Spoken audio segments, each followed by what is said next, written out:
Good morning everyone. Today we will be preparing a class 2 cavity on mandibular first molar.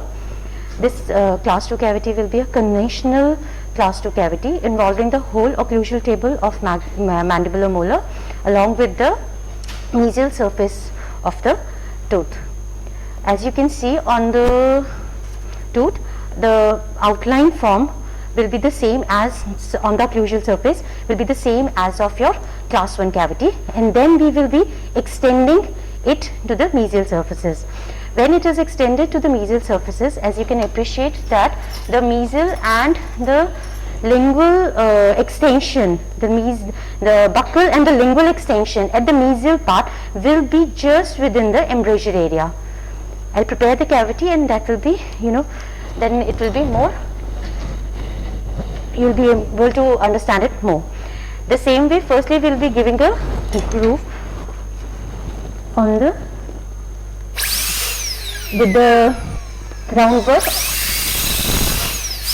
at the center of the tooth with the round work, the punch set, and then we will be extending. As we've reached our dentine, we will be extending it towards the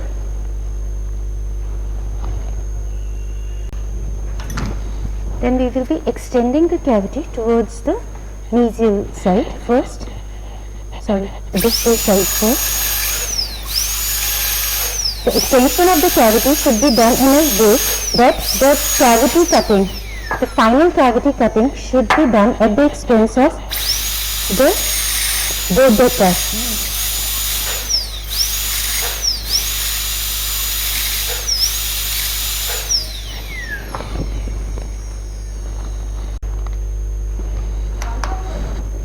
Straight fissure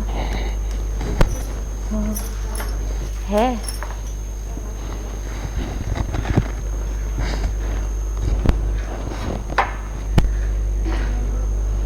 कोई नहीं चल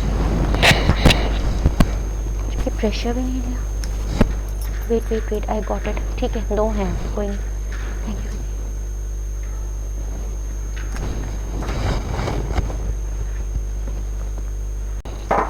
I am preparing a class 1 cavity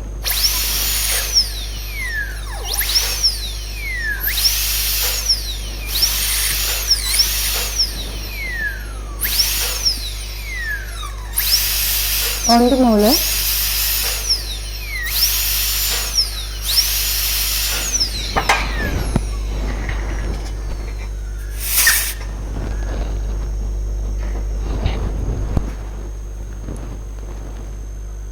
And now extending it towards the mesial side.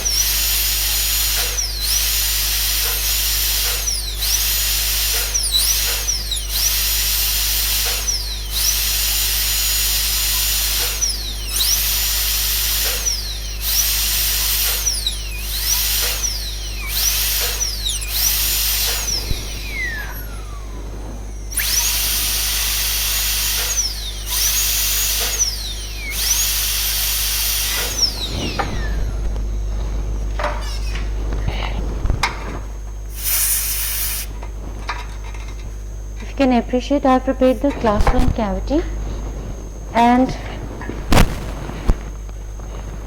then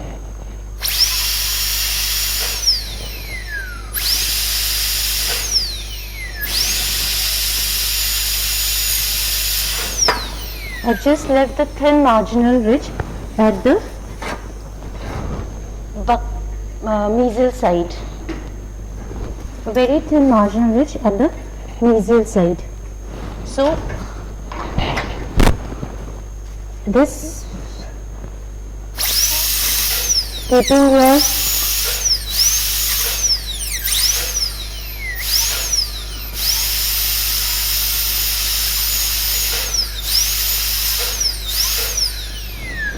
keeping your buccal and lingual margin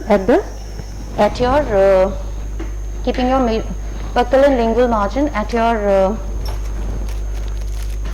embrasure area, just within the embrasure area.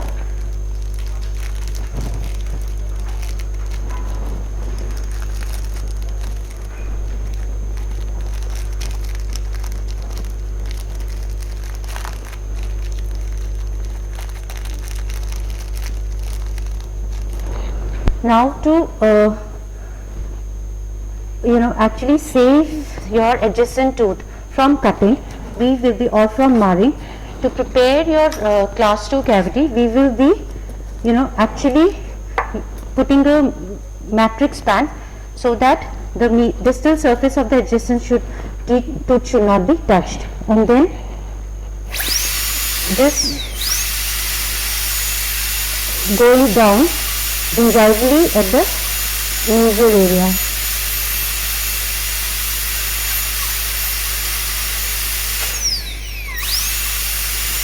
Keeping the inclination of the burr in such a way that you get a occlusally converging class 2 cavity.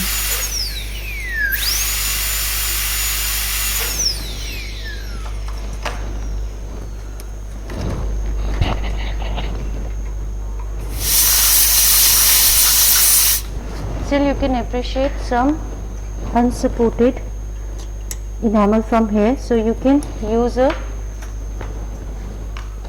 hatchet if you want to remove this unsupported enamel. The width of the gingival seat should be the width of the gingival seat should be 0.8 mm, okay, 0.5 into the dentine and 0.3 mm in the enamel. You can appreciate the margins of the cavity. The lingual margins is in the lingual embrasure area and the buccal margin. Just improve it. It will be also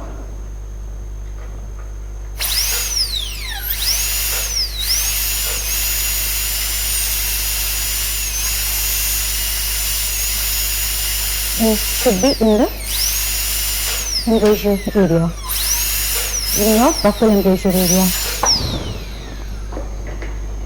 We have broken the gingival contact.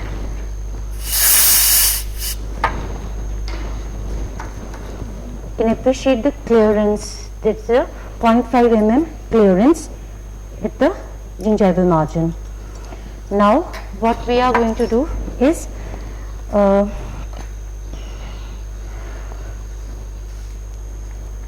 I'll just improve the outline form and will show you the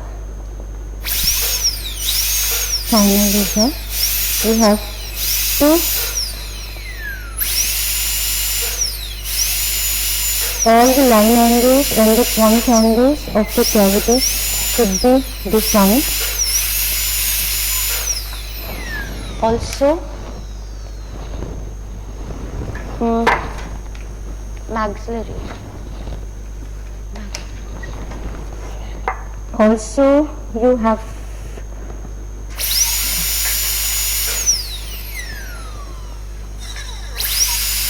to give a gingival bevel. So just to remove the unsupported enamel rods, we have to provide a gingival bevel. So gingival bevel can be given. This is a mesial cavity, so this is a mesial GMT. So with mesial GMT, you have to give a gingival bevel to remove the unsupported enamel rods. So 15 to 20 degree gingival bevel can be given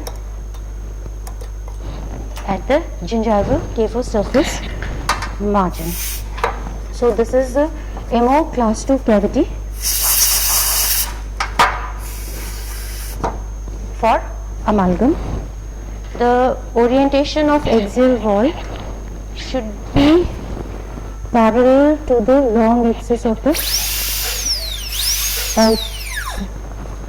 outer tooth.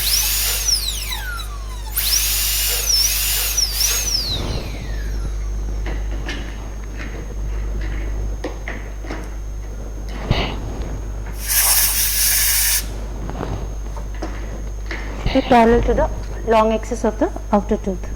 Okay, so this is the cavity which has been prepared. So now we will be preparing a class 2 cavity on the mandibular second molar. So we had already prepared the conventional class 1 cavity, we had already done the conventional class 1 cavity preparation. Now the same cavity we will be converting it into a class 2. So we will be preparing a class 2 MO cavity here. So we will be starting, so we will be going towards the marginal ridge first. We will thin down the marginal ridge.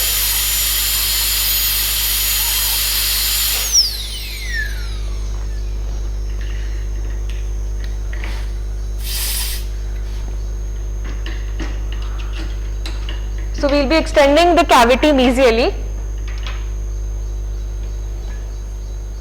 and then we will be preparing 2 ditch cuts, one at the buccal area and one at the proximal area, and then we will be connecting these 2 ditch cuts.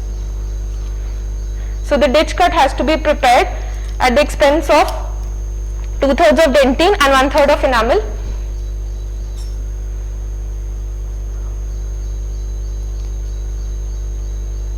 So we can use a round burr and prepare the ditch cuts.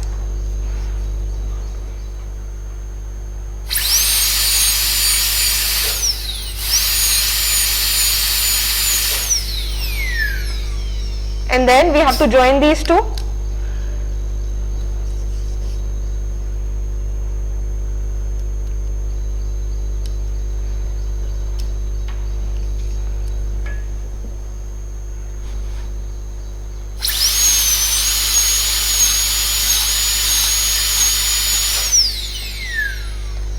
And it is very important for us not to nick the adjacent tooth, and for that case we can place a matrix band, and then this will help us to protect the adjacent tooth. We don't want the neighboring tooth to get nicked.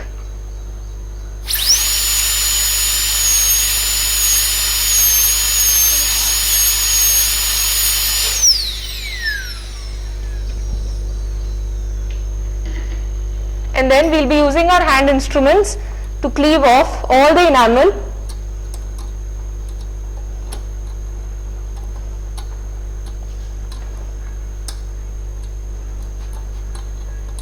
It is very important for us to break the contact.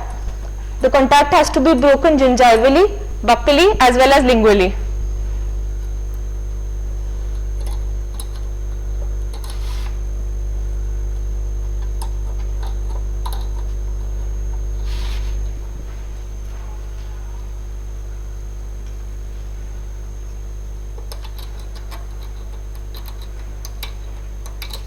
So we will be using our hand instruments like enamel hatchet and removing all the unsupported enamel.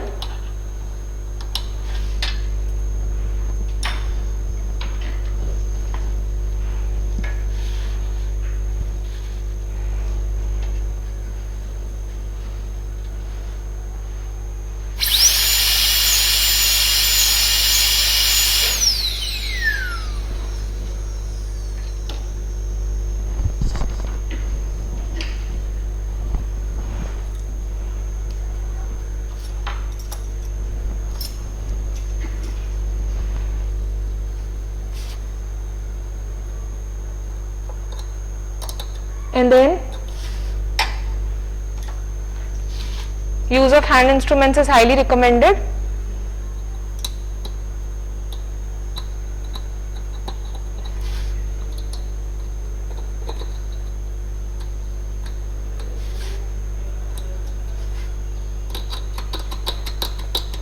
On the gingival seat as well as on the proximal walls.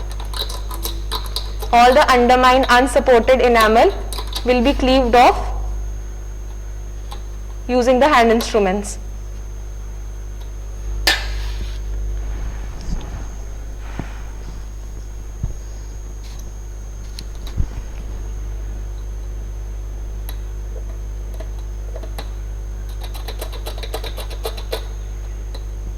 And then we will be using our mesial GMTs and then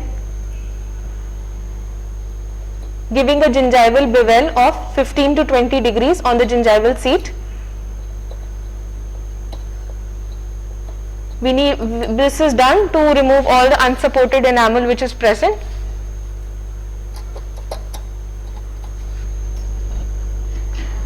Slightly we have to refine our axial wall. The axial wall has to be parallel to the surface of the tooth. It has to follow the contour of the tooth. Okay.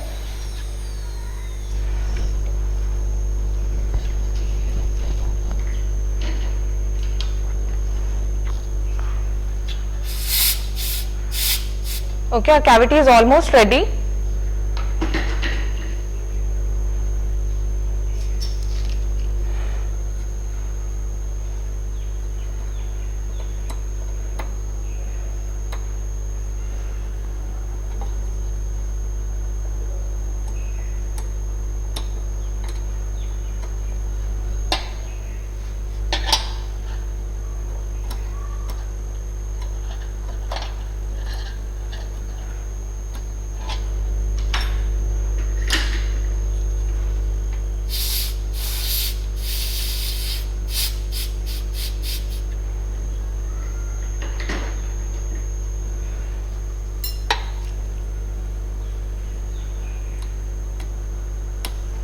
Little bit we can extend the cavity since we need the contact to be broken properly. So we can either use your hand, we can either be using your hand instruments. It's better to use hand instruments right now.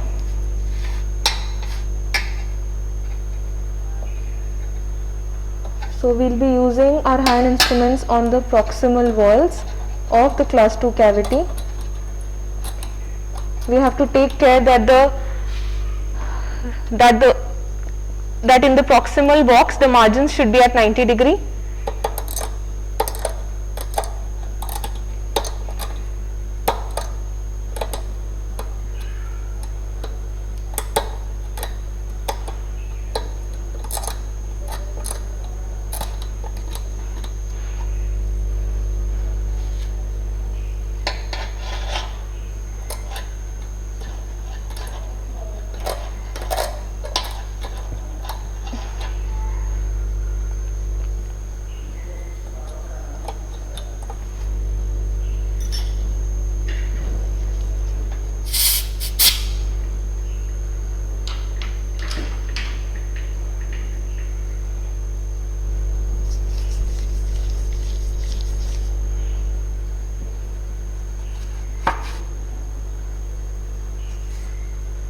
So now our cavity is ready, that's all.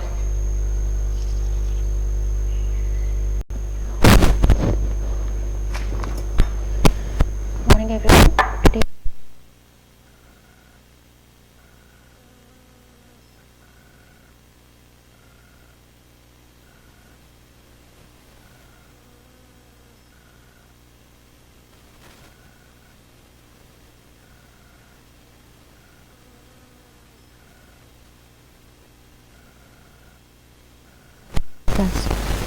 this is the diagrammatic picture of if this is the buccal surface, then the outline form at the mesiofacial surface will be like a reverse curve.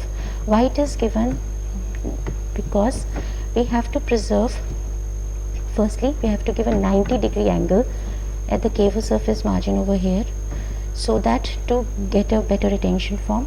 Also, if we are cutting like this straightly as we have done in your mandibular molar, it can cut more of your mesiofacial cusp.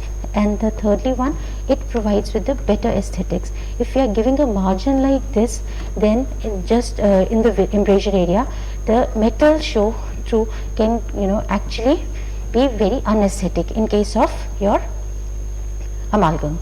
So we will be giving on a mesiofacial cusp, we will be giving a reverse S-shaped curve, which is called as reverse curve.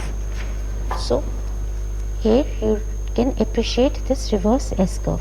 Okay, so firstly again we will be preparing our class 1 cavity, occlusal cavity.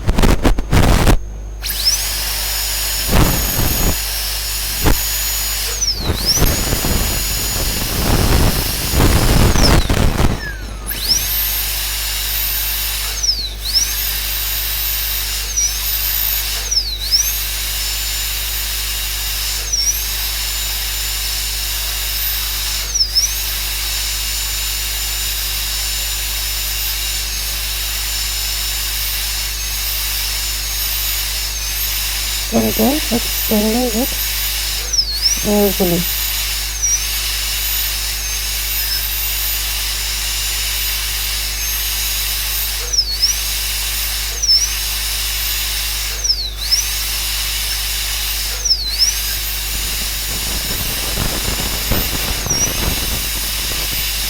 The buccal and the lingual margins of the class 2 cavity should be just within the embrasure area.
Now if you can appreciate that I have just left the marginal ridge, thin paper thin marginal ridge. I will be putting a matrix band between the teeth, and then while moving my burr buccolingually and just pressing my burr just against the marginal ridge, I will be preparing the proximal test.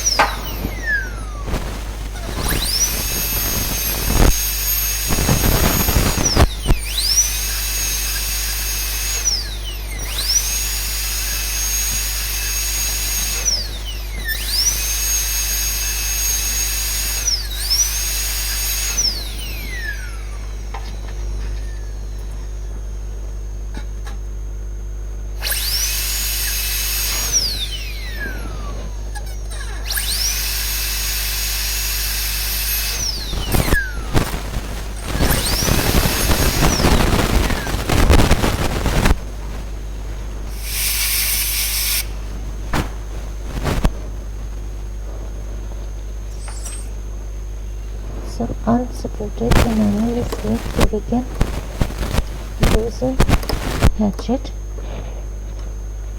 to remove it. The orientation of axle has to be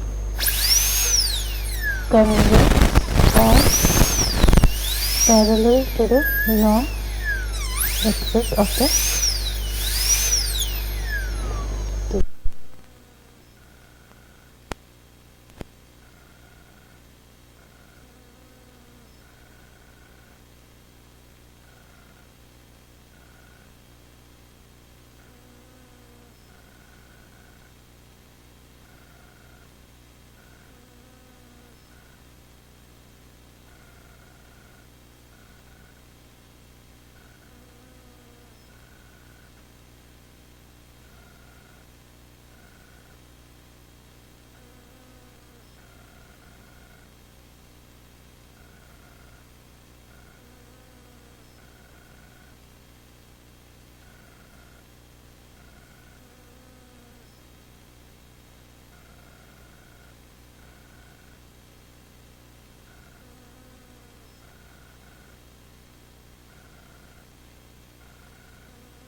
Hello everyone, we will be discussing now the conventional class 2 MO cavity on second molar. The outline form for the occlusal table will be the same as you prepared in your conventional class 1 cavity, followed by when you are going mesially, you have to provide a reverse curve in your mesiofacial cast. Okay, the same way we did it in our maxillary first molar. So firstly, what we will do is start with the cavity preparation of occlusal. What we will prepare the total class 1 cavity. We will start from the central portion and according to the customary inclined cutting at the extremes of both the cusps, we will prepare a class 1.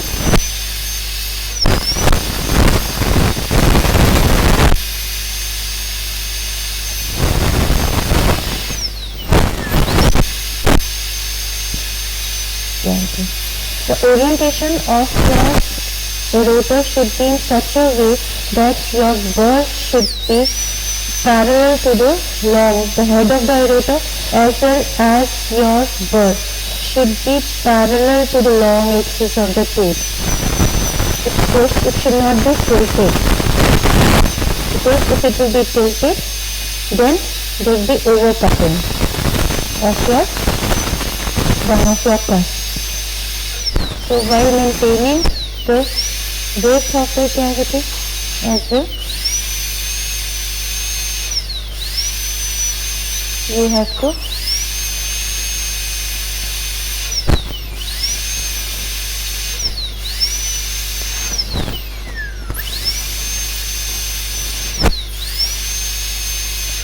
firstly prepare the class 1 cavity.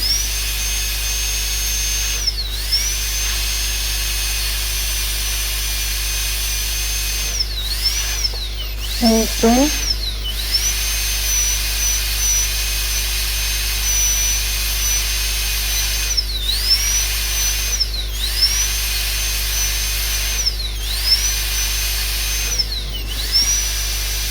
you have to go easily in the same way, leaving a very thin, taper thin marginal width.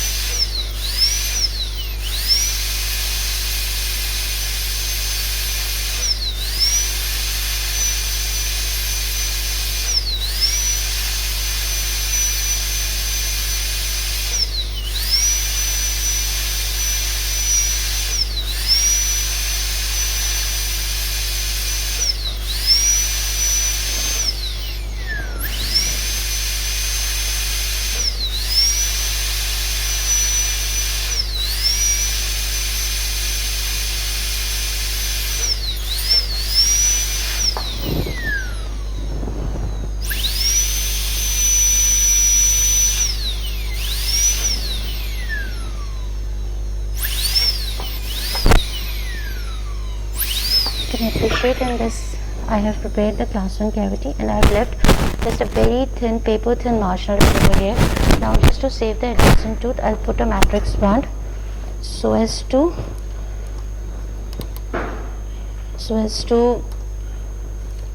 prevent the marring of the adjacent tooth. Okay, and then I'll cut against this paper thin marginal ridge, moving my burr buccolingually and making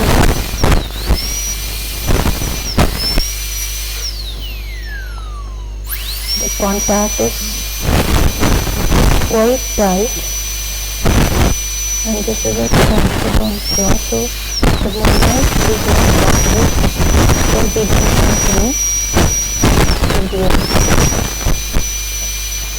you have to be very careful that you don't have to touch the adjacent tooth or nick the adjacent tooth.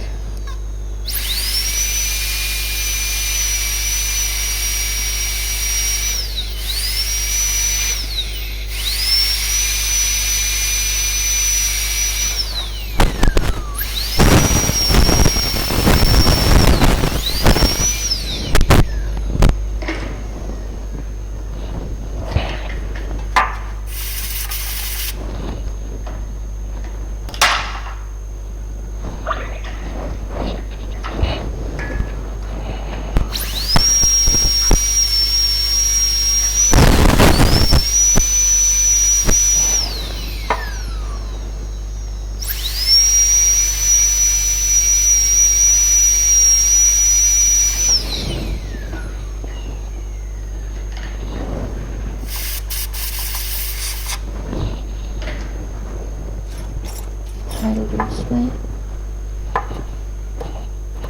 hatchet to remove the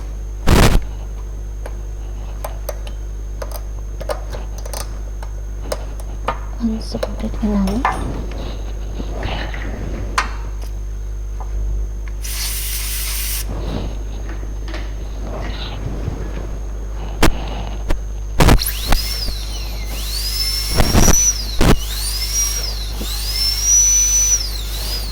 Whenever you are preparing a class 2 cavity, all your contact points should break.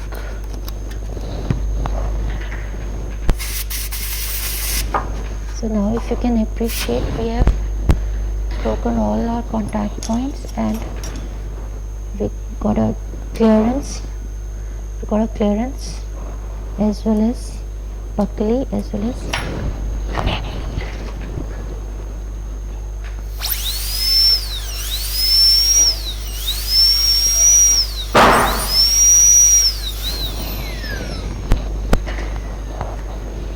same thing. We will be using our GMT to give the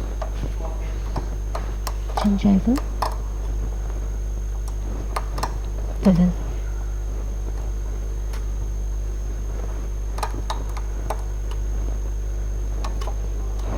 So this is the outline form as well as the cavity preparation of your maxillary second molar with it's a conventional cavity.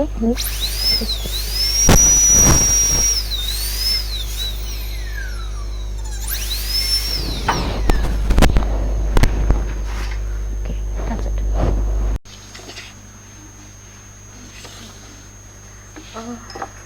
For the base application for a class 2 cavity, we have to apply base on the pulpal floor as well as on the axial wall. Okay, I'll be manipulating the zinc phosphate base. The PL ratio of zinc phosphate base is about 1.4 grams per 0.5 ml. We have to divide the base into 5 increments. The first 2 increments, as you can see, they are smaller in size, and then the third increment is larger in size, and then third and fourth and fifth are in a small size.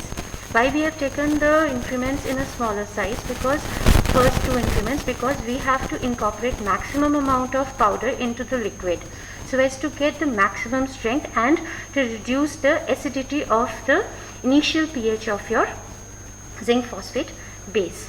Okay, each increment will be mixed. The mixing time of each increment will be about 20 to 30 seconds, and it will be actually mixed involving the larger area of the glass slab in a circular motion, so as to dissipate maximum amount of heat, because whenever there is a reaction between zinc oxide and your phosphoric acid, that which is present in the liquid, there will be a exothermic reaction. So we have to dissipate maximum heat.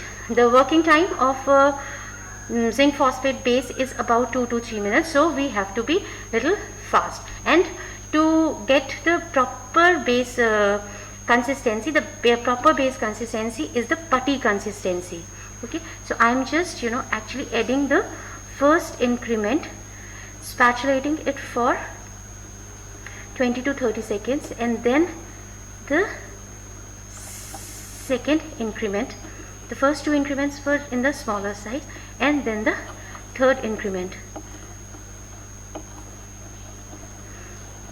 But still it's in a liquid, so but you have to be little fast while mixing your zinc phosphate base.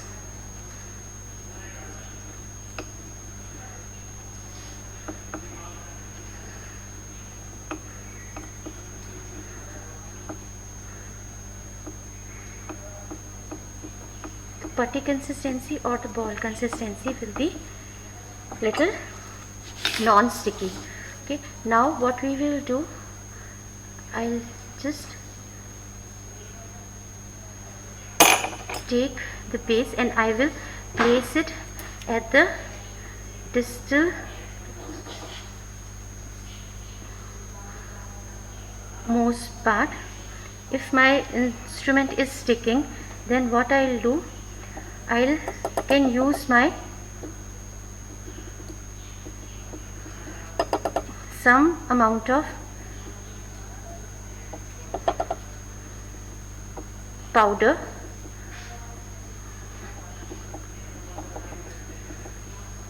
firstly. I'll actually distribute the whole. I'll place the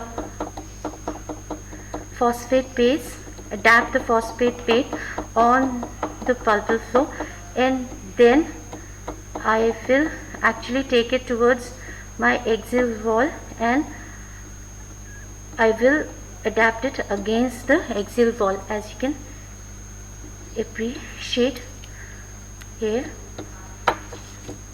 The base should provide you with a flat flow.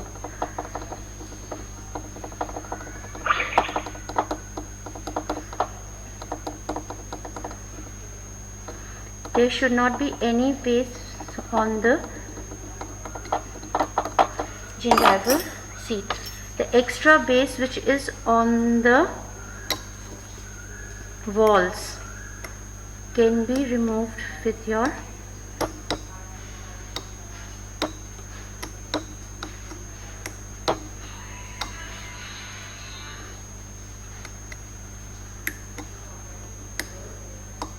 explorer.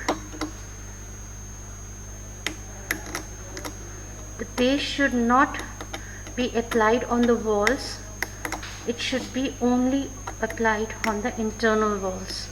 It should not extend to your external cable surface margins.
If your base is rough, you can use your micromotor, but try to avoid it because it can produce cracks.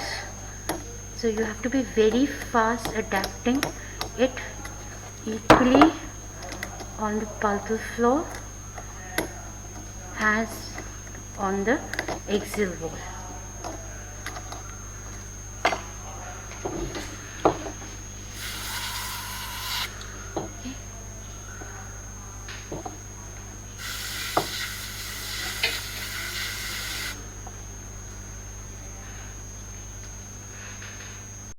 Now this is a class 2 cavity and we will be applying matrix band with the help of a retainer, Toffelmeier retainer. Why do we need to apply a matrix band? Because it will create a artificial wall against which we can condense our amalgam. Okay, so this is a Toffelmeier retainer. What we have to do, the whole thing.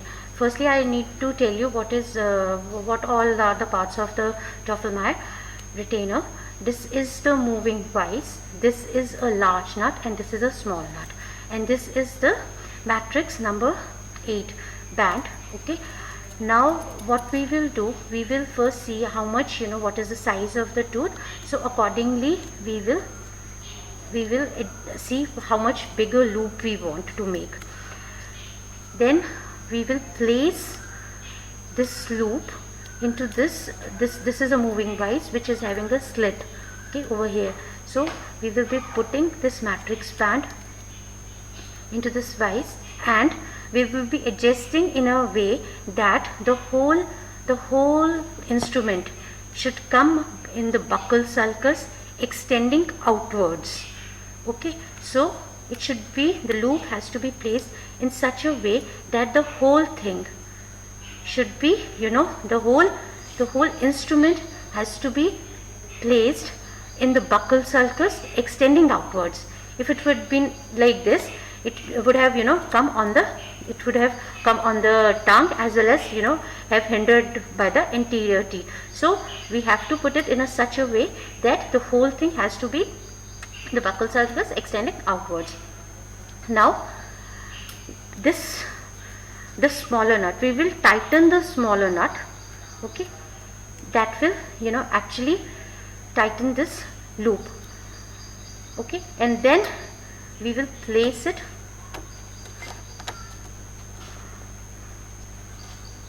on the tooth. Okay, now what is the function of the larger nut? The larger nut will adjust the size of the loop. There should not be any gap between the gingival seat and your band. Now we will place a wedge. Okay, what is the function of wedge? Wedge will adapt your matrix band more, and it will also provide you with the contact. What happens whenever we are applying a wedge? The matrix band will provide you with the contour, and the wedge will help you to provide you with the contact. The wedge, when it is placed, the teeth moves apart, and the movement of these teeth will compensate for the thickness of the matrix band. Okay, so this is the whole assembly, the way we should put your matrix band, retainer, and your wedge before restoring it with your silver amalgam. One thing I forgot to tell you, that the height of the band should be just 1 mm above your occlusal surface. Okay, it should not be too much. It should be just 1 to 1.5 mm above your occlusal surface to get a appropriate restoration.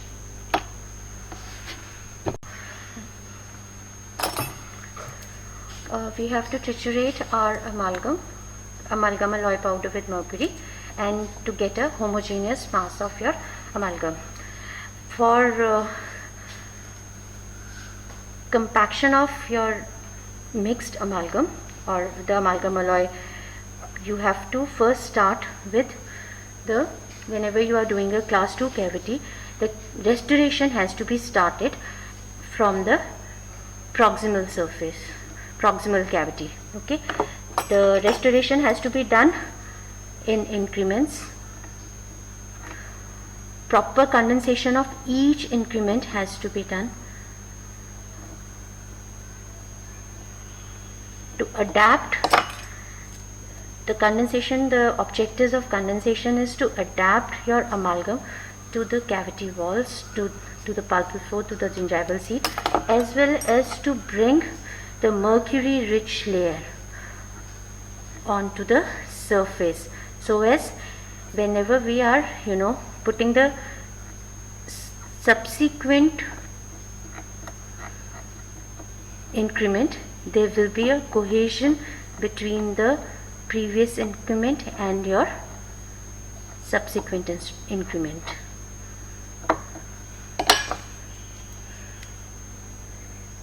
Once we have reached the level of our axiopulpal line angle, we will start condensing our occlusal part also.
Initially, we will slightly overfill the cavity.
After condensation, we will do the pre-carve burnishing. There are two types of burnishings, pre-carve burnishing and post-carve burnishing. Pre-carve burnishing is done just after the condensation. You have to move your ball burnisher from the restoration towards the tooth surface so as to adapt your amalgam to the cavity walls. And we'll wait for the amalgam cry to come. If you can appreciate this metallic sound, this is a amalgam cry. Okay, so it is an indication of when to start with your carving. So to start with the carving, what we will do, we will firstly draw the central groove.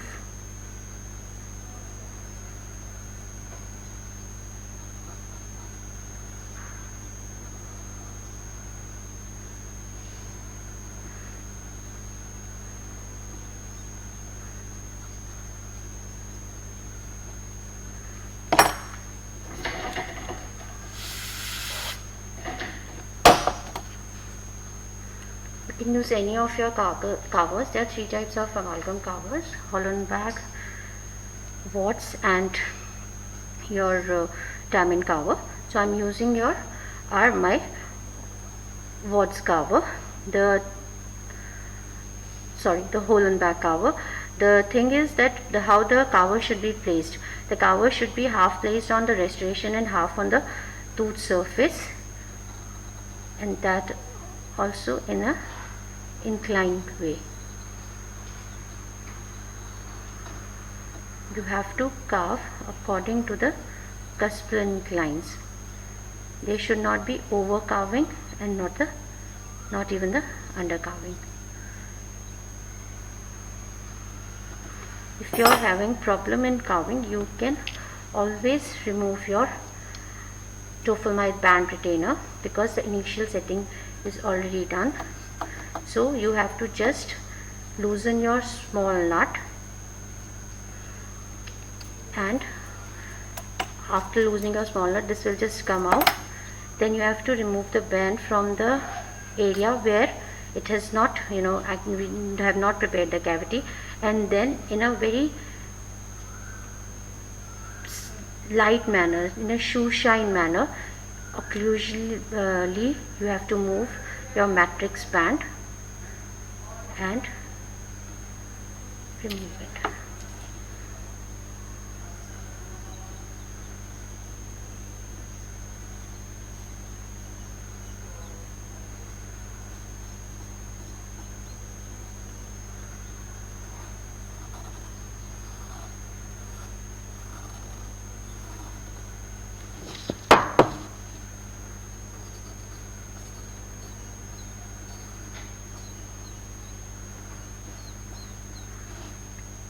Do not overcarve, do not undercarve. Overcarving will cause food accumulation, plaque accumulation, and undercarving will give you premature contacts. We have to try to create the same anatomy as it was initially.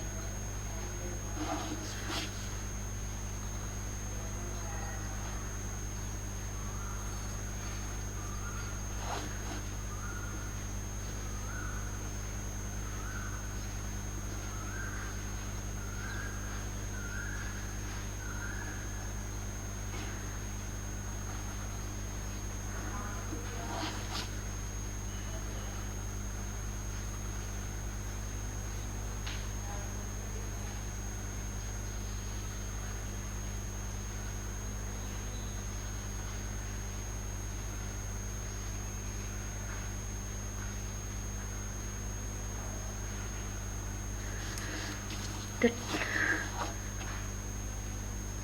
groove on the mesial surface should be not on the marginal ridge, as you can appreciate that it is on the distal surface also, it is away from the marginal ridge here. So groove you have to prepare leaving about 2 mm of your marginal ridge.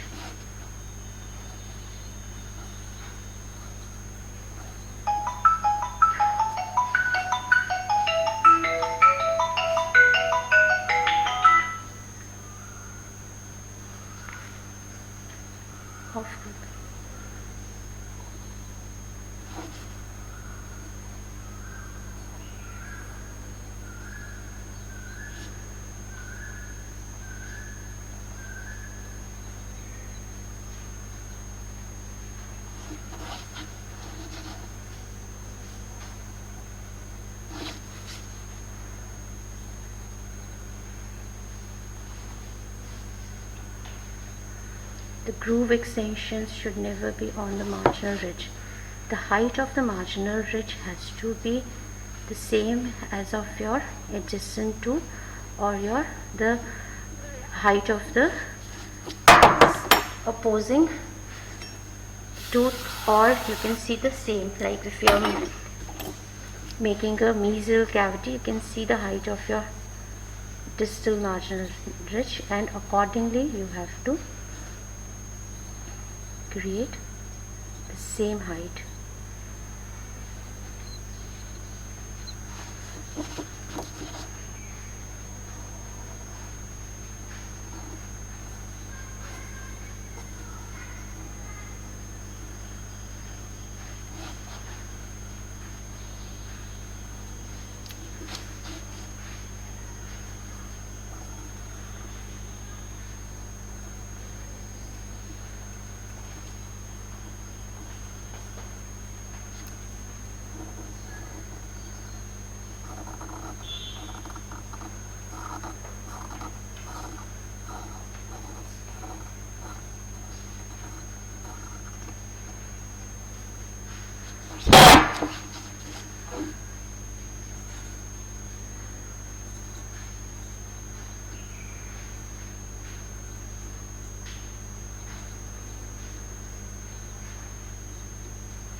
So the fossa as well as the marginal ridge has to be really kept, you know, on the same height, and in the same way you have to, how is the distal one, so you have to carve in the same way in the mesial one without breaking the contact. Okay, so this is the way the final restoration should be, without any, if the patient, the final polishing has to be done after 24 hours. So if the patient is not coming, you know, after 24 hours also, then also the final restoration should be done in such a way that they should be totally smooth. Okay.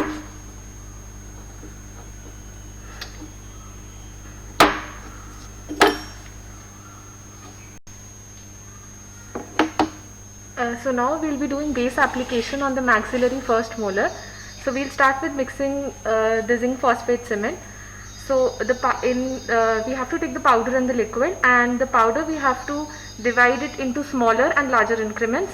So we will be dividing it into 2 smaller increments, followed by a larger increment, and then again followed by 2 smaller increments, and this will be mixed with the liquid. The reaction is highly exothermic, so we have to do the mixing over a larger surface area so as to dissipate the heat, and it has to be done very fast.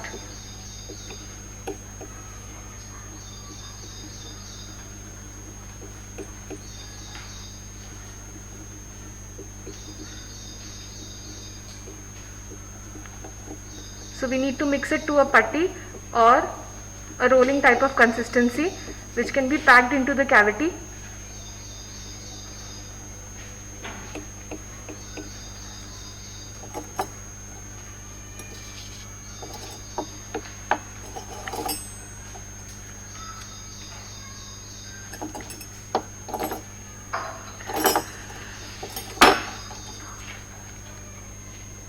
So we will be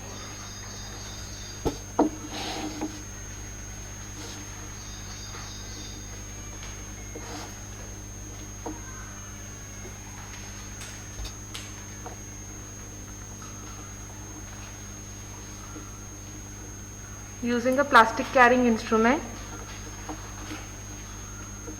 and packing it into the prepared cavity. We have to take care that the base should be applied only on the internal walls of the cavity, as in only on the pulpal floor, without touching the walls.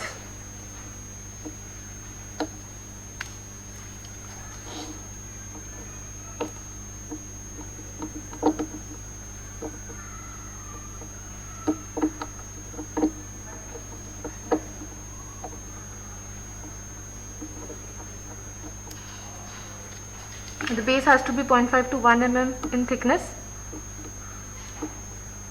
and there should be sufficient space over it to do the restoration. So we have to take care about the depth.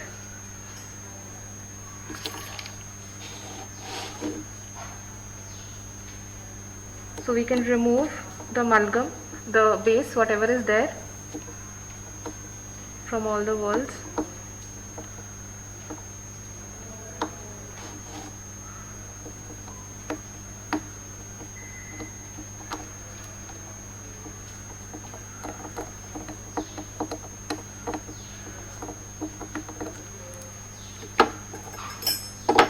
We have to smoothen the base properly.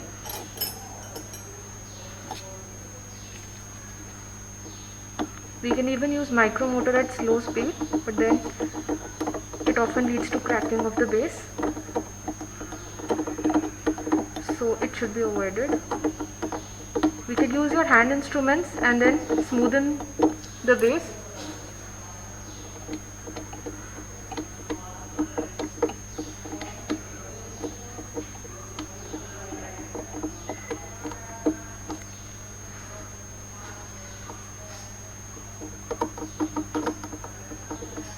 Make sure that the walls are free of any base.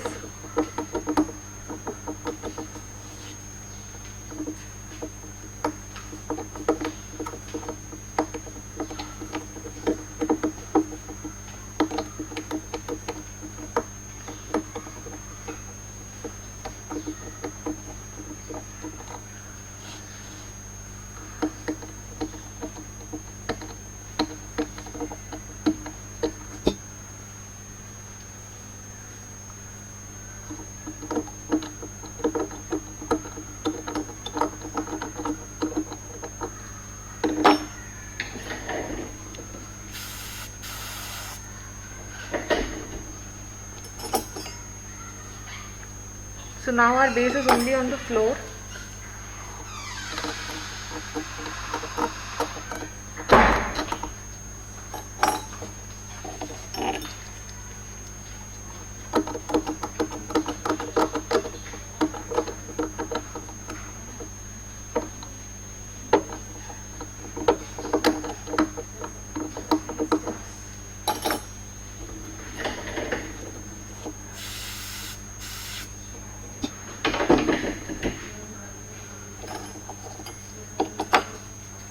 We can smoothen it a little bit using hand instruments.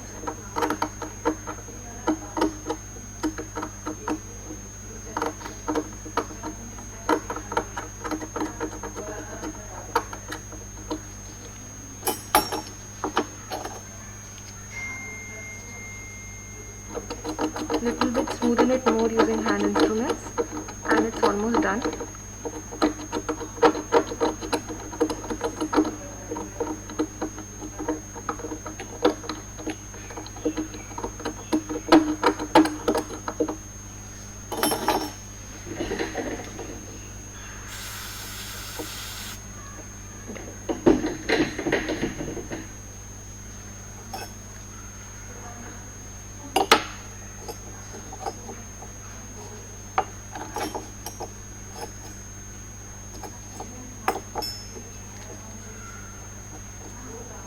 So our base application is almost done.